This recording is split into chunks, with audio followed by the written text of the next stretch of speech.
and I'm lurking 60. If the brother's on the L, then I think you know the word. All the rest be in the luggage and it's going to a turn. Everybody in the messing with the herd. Good morning, guys. It's a rather cold morning here in Vienna, and today I'm reviewing my new Sony 20mm F1.8, which is supposed to be a great wide-angle lens I bought for my filmmaking purposes, but also for photography. I'm gonna do a short vlog checking out the sharpness, checking out the autofocus, but also seeing what angles can we get with this lens. Like right now I'm shooting wide open, so we should get some nice autofocus background because the aperture on this lens is 1.8. So let's go ahead and start the day.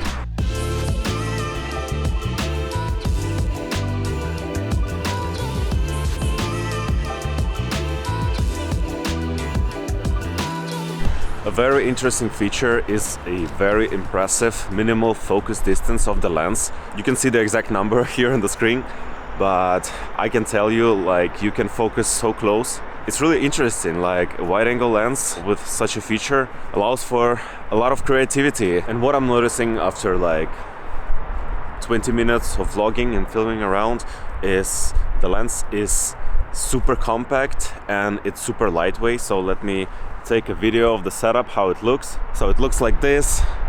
As you know, the lens is not that big and it's really lightweight in my hands, so my hands don't get tired and I can film for longer.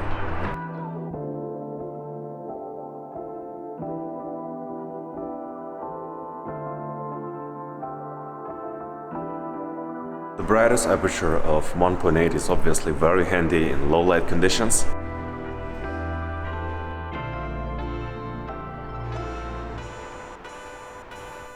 For the past few years I've actually owned like quite a few wide-angle lenses. My very first ultra wide-angle lens was the Canon 10-18. It was actually a very nice lens and it had this like new autofocus motor which was super reliable, but I ended up selling it. One reason was that I switched from Canon to Sony, but the other was that the lens's maximum bright aperture was not that bright. It was 4.5, I think. Correct me if I'm wrong. The next wide-angle lens I owned was the Sigma 14-24mm. It was a beautiful lens, like it was super sharp and the range was like very nice, like 14mm, very wide. The only issue was, which was pretty big, like that the lens was very big and heavy.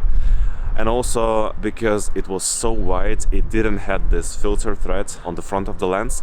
There was an option to put like a filter behind the lens, but I was not very convinced about it, so I ended up selling it. And I also owned 12mm Samyang 2.0 for my Sony 6300. Nice lens, sharp, but also ended up selling it because I couldn't always rely on myself like focusing manually, because this lens had only manual focus.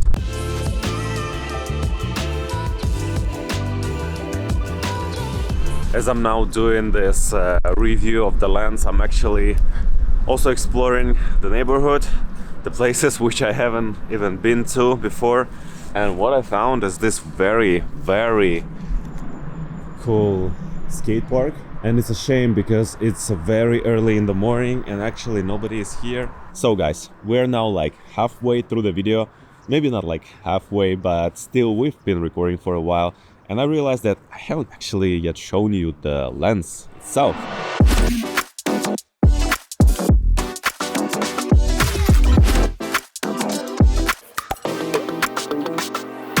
It actually looks and feels really nice in the hands. It's not a G Master lens, but it's still a G lens, which is also not like the top tier, but it's a premium lineup of lenses from Sony. Here we have a button which we can program for lots of different stuff that Sony allows us to program. Here we have an autofocus and manual focus switch.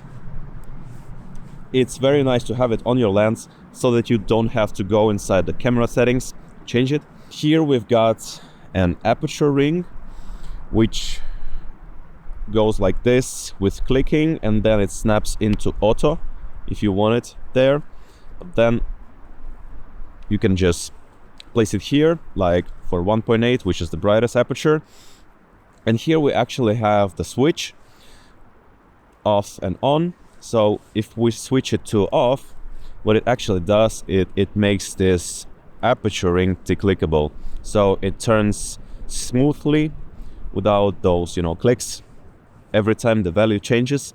This is super handy for videography because you can do like cool light transitions. I honestly prefer to have it like on because I can just, like change the value and it like kind of clicks and snaps into a new value. Here we have a focus ring, which is unfortunately focused by wire, but it's like this in almost like all new modern, especially mirrorless lenses. So what focus by wire means is that when you turn the focus ring, you do not like change the focus distance physically, but you just give the lens a signal to change the focus distance. Here we have a nice weather sealing, which prevents any kind of moisture or raindrops to get inside your camera or, get on the lens contacts right here. And here on the front side, we have a very nice 67mm filter thread, which is a very, very common size. Like two of my other lenses have it, like Tamron 28-75 and Sony 85mm 1.8. So I am able to use the same filters also on this lens. One thing I don't like about this lens is that like there is some inner element which like wobbles. So if you do it like this, you can feel it. Like I googled, it's not some kind of defect, it's normal. It has something to do with the focus motor of this lens. But when you put it on the camera and the camera is on, then you no longer feel it, because at this point it like controls the focus motor. But when it's like disconnected from the camera, when it's in your backpack, it kind of wobbles. It's annoying, but it should be normal, and like there is a warranty on those lenses. Still doesn't give you any confidence, but like anyway, we have what we have. Of course, we want to do a sharpness test, and for that I think this brick wall will do the job. I'm gonna take a few pictures of it with different apertures. I hope there are no offensive writings here, which I will capture, so let's see. So with our aperture wide open at f1.8, we have an amazing sharpness in the middle of the image, which gets even better as we increase the f number. The image gets a bit softer at f22, but it is absolutely normal. Now let's check out the corner sharpness. At f1.8 we have a pretty good sharpness, but also a noticeable vignetting. The good news is it gets much better when you stop down the aperture to 2.8 and the image becomes perfectly sharp between f5.6 and f16 and gets a little softer again at f22. So the only real weakness of this lens is a pretty noticeable vignetting at f1.8, but apart from that, it performs very, very well. So this lens is not stabilized, but I'm using it on my Sony a7 III, which has an in-body image stabilization, and I'm actually trying to, do some like walking shots with it without a gimbal, and I hope the in-body stabilization will do a good job.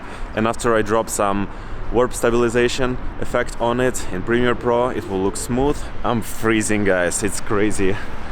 I'm gonna go to the Burger King to warm up a bit and eat a small burger.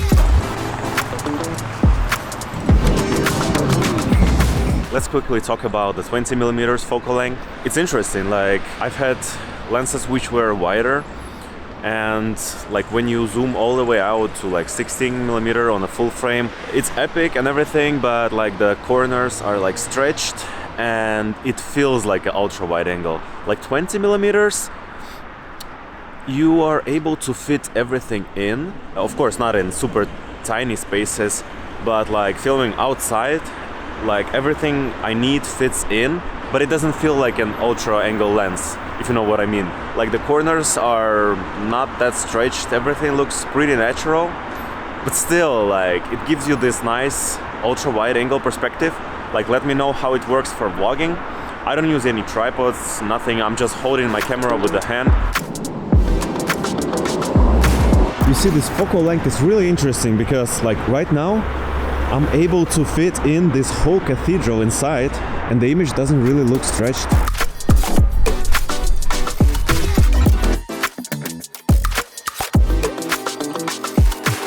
This Sony lens is obviously meant to be primarily used on a full frame body because 20mm gives you this wide angle. You can also use it on an APS-C camera, but with a crop factor of 1.5 you will arrive to roughly 30mm, and the difference looks like this. Honestly, if you are looking for a lens which you will primarily use on an APS-C camera, then this is not the best option for you.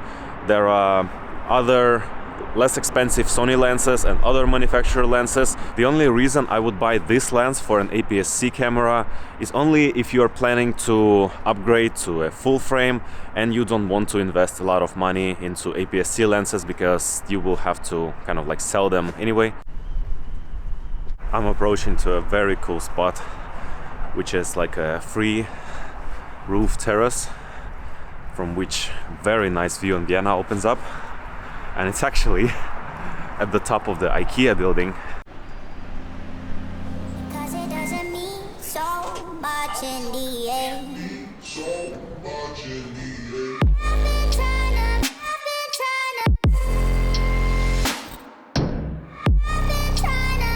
cause I'm scared. Like I mentioned, the focusing distance is so close that when you're shooting like the objects up close with such a wide angle like this, you kind of feel like you're gonna just hit the object with the lens, which is kind of like dangerous.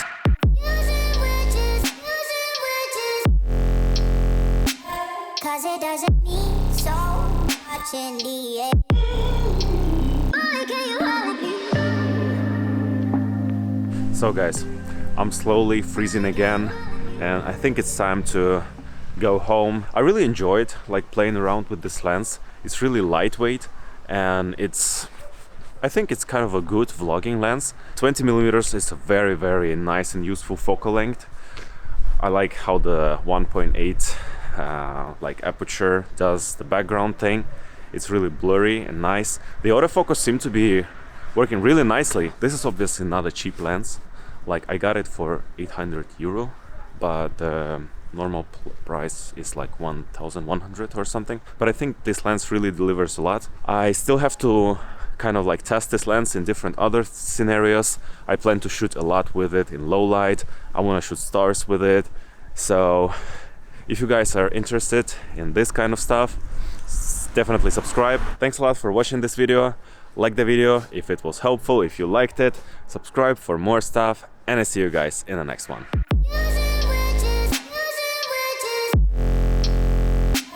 Cause it doesn't mean so much in the end.